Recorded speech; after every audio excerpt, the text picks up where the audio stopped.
this life was all I ever wanted. I'm not leaving. Not yet. I was hoping you'd say that. We gotta hit the streets, make some money. People like us must destroy people like him. Buckle up.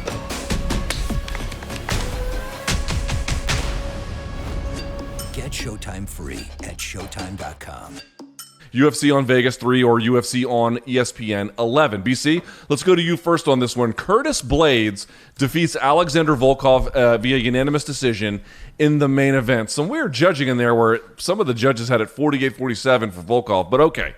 We all know that Blaydes won, and in some parts he looked good, gassed a little bit kind of towards the middle third, or I'd say the final third of the fight from the middle, then a little bit on, but he got the job done. Still, at the post-fight press conference, BC, Dana White buried him, said he looked stupid for saying all those things early on in the week, and those were things he said to you, by the way. That was where all the news came from. Said if you're going to talk all that stuff about money, about ragdolling people, and then you fight that way, you look dumb. BC, does Dana White have a point? Yes, under the grounds of the game that Dana White makes the rules, he does have a point. I interviewed Curtis on the CBS Sports State of Combat podcast last week, and I didn't necessarily stir up the ish or poke the bear, just served it up. Fighter pay, what do you think? Look, he went off. He went off a lot saying, don't talk about wrong timing in the quarantine. The money is there. Either pay us or don't pay us, but stop lying to us. Tell us outright if you don't want to pay us. So Dana's got a point on this. If you are going to, as Dana said, talk shit, right? You do have to back it up since it's Dana's sandbox. And in Dana's sandbox, the real way to make a splash is to walk people down and knock them out. Now, look, 3/5 of that fight, as you mentioned, was fantastic from Curtis Blaydes. He showed why at 29, he's becoming arguably the most complete heavyweight and has a very bright long-term future. The problem is, he didn't really finish strong. He lost 2 of the 5 rounds on 2 of the judges' scorecards. He gassed a little bit. He told me in that same interview, if I'm 50-50 with a guy in the feet, but I know I can dominate him on the ground, why am I going to take that chance? Why am I going to get hit in the face and play into his strengths? I'm not here to say, don't wrestle, entertain us. But that's what Dana's here to say. And you have the most leverage in these situations, Luke, after a big win. It's been some of the criticism that people have given Masvidal and others that are saying, the stuff you're saying, the stance you're taking is great. But when it doesn't come immediately after a giant win where you have leverage in that moment, it doesn't mean much. Blaydes should have, in some ways, been talking this ish after the win, maybe after a little bit more of an impressive win to sort of land the big boom. Because here's what he's trying to do, Luke. You could say that this plan is crazy, or you could say it might happen. He believes Stipe 3 in August, both guys retire. And he believes that if he defeated Volkov, which he did, he'd be getting a vacant title shot against Francis Ngannou coming up later this year in December. Here's the problem, though. You lost twice to Ngannou, so you need the leverage to get into a third fight. Now, not only did you not achieve that leverage by getting a knockout, you've also pissed off the boss and given him a reason to keep you out of that fight. So, under the rules of how UFC politics work, this was a failure of a weekend for Curtis Blaydes. But put that aside for a second. For 3 rounds, he looked absolutely fantastic. He is a legitimate heavyweight title contender. Shout out to him. But yes, you lost the Dana game. I think there's a number of points there you made I would not disagree with at all. So let me just add 2 more to what you already laid out there. I wouldn't call it a failure of a weekend, but you're right. I mean, and you mentioned he lost to Francis Ngannou. That's true.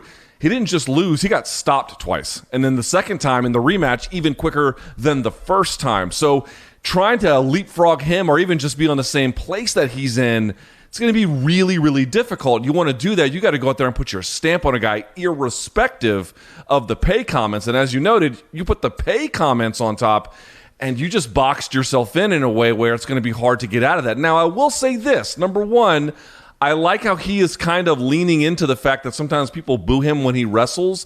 He sort of said, I'm the heel. He was kind of laying it all out there in a very naked and obvious way. But if he can find a more interesting way to continue this, I don't think that's the worst way to market himself. Like, F you, I'm going to fight in a way to directly piss off the fans. Fitch never did that. He was sort of non-committal about whether it upset them or not, rather than I like angering you. So that could be something he could use to his benefit.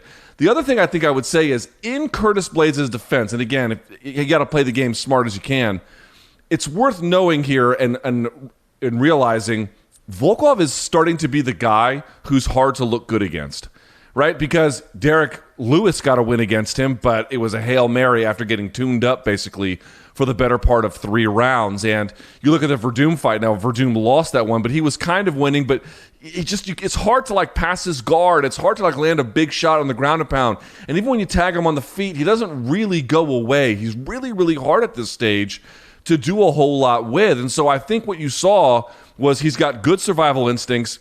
He's tricky from underneath in a surprising kind of way, even though he doesn't have a dynamic guard. And obviously on the feet, he's a force to be reckoned with. And so that all of that combined makes him hard to put away. Dynamic late, again, the Lewis fight notwithstanding. He can just be hard to look good against, whether he wins or he loses. So I mean, that's fair. I'll just end on this, BC. It was a confluence of events where, yes, did Curtis Blaydes play the game as best he could have? Probably not. Are there pieces going forward that you could see maybe he could surf on? Yes. And let's understand, he fought a guy that even when you beat him, it's just hard to look really super dominant against. Yeah, I mean, look, let's give Volkov his due. That fight looked like he was underwater for 3 rounds, and he turned it around. He's 6'7", he's thick, and he may be Russian, but he's certainly not in a hurry there, Luke. So we saw some exposures with Blaydes committing to that style of trying to ragdoll him, and then, you saw him afterwards. He couldn't even form a sentence in the post-fight interview. He was so fatigued. Okay, credit to him that he didn't have a debacle, right? He didn't get screwed on the cards because he gave up the last 3 rounds. But back to Blaydes' comment about, if I'm 50-50 on the feet, I'm not going to go after a guy. Go back and watch those first 3 rounds, Luke. He was like 80-20 on the feet against Volkov. He was absolutely lighting him up, and he had really established his dominant takedown ability to set up even more strikes. Again, under the Dana White rules of how you impress the boss, this maybe could have and should have been an opportunity where I think he could have stopped Volkov. Yeah, he'd have to open himself up to eat some stiff jabs, counter rights, kicks. I'm not in there taking the shots. I understand that in some ways you can argue the safest thing to do against a guy you can't look good against is survive and advance, because during the quarantine and in general, Luke, the quickest path to a title shot is availability in the UFC. Be in shape, be by that phone, be willing to go whenever they call. But at the same time, dude, you did talk ish, and you got to come back with the bang. Whether you care about Dana's rules or not, you do. I feel like he could have stopped Volkov at the end of the day, Luke. We went back and saw what he did to Verdum and what he did to JDS ahead of this fight. I think he could have done it. Yeah, there's certainly a case where you probably should have, because the last thing I'll say is going back to those Francis Ngannou pairs of losses. One was his UFC debut. And okay, fine. It's a tough way to make your debut. But then the rematch in China, it just went even worse for him. And so you think to yourself, how does Curtis Blaydes get ahead here? What can he do to really, stay at the forefront of this division? Okay, winning will put you there, obviously, but in the minds of fans where you're like, we need to see what else he can do here. You have to not reinvent yourself. You have to reframe how the fans think about you. You have to tell them, you have to give them a reason to go, whoa, okay, so this is new, this is exciting, this is different, this is fun. I need to see how this can be used in other different contexts, or maybe the same context, redux. As long as Francis is in front of him, he's in a tough spot, and you can't play the Rich Franklin card where he was a really big middleweight who could go to light heavyweight to get some big fights. The Chuck Liddell fight, chief among them. He can't really play that. He's a huge heavyweight. He's kind of stuck where he is. So winning is going to be great as long as you win. It will keep you at the top of that division. It did a long time for John Fitch as a welterweight. But then when you start to slip, dude, they will hammer you. They will hammer you. So making a big statement, if you're going to make big statements in the press, is kind of key. Yeah, and Dana will screw him. If that opportunity for a vacant title comes up, Dana's going to screw him. Luke, very quickly, gun to your head, could that version of Curtis Blaydes, or let's say the version that comes after, right? He said openly, I need better cardio for 5 rounds. Could that version defeat Daniel Cormier, Stipe Miocic, Francis Ngannou in a third fight, in your eyes? I don't know about DC. It doesn't really matter because he's probably not going to be around no matter what, right? Do I think he can beat Stipe? Yes. I don't know if I would favor him, but I would take his shot at. I would take his chances at doing so very realistically. At beating Francis, I mean, you lose to a guy twice and quicker the second time. It's hard to say yes, but there is this part of me about Francis, and his trainers tell me it's come a long way. We just haven't seen it because he keeps knocking dudes out in 5 seconds.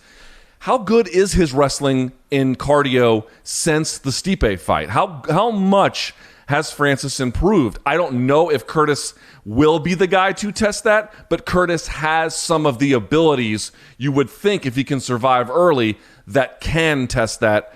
It's just hard to say. I don't really know. And let's not forget, he had success against Francis in that first fight, which was his UFC debut, meaning Curtis Blaydes. He was much more raw. Second fight, I mean, it is what it is. He got sent to hell. Let's roll on, because Jay, very upset in my ears.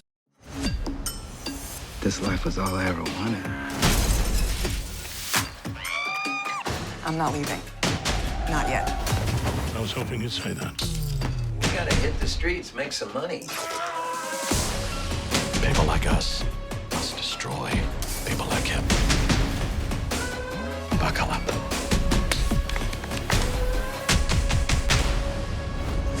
Get Showtime free at Showtime.com.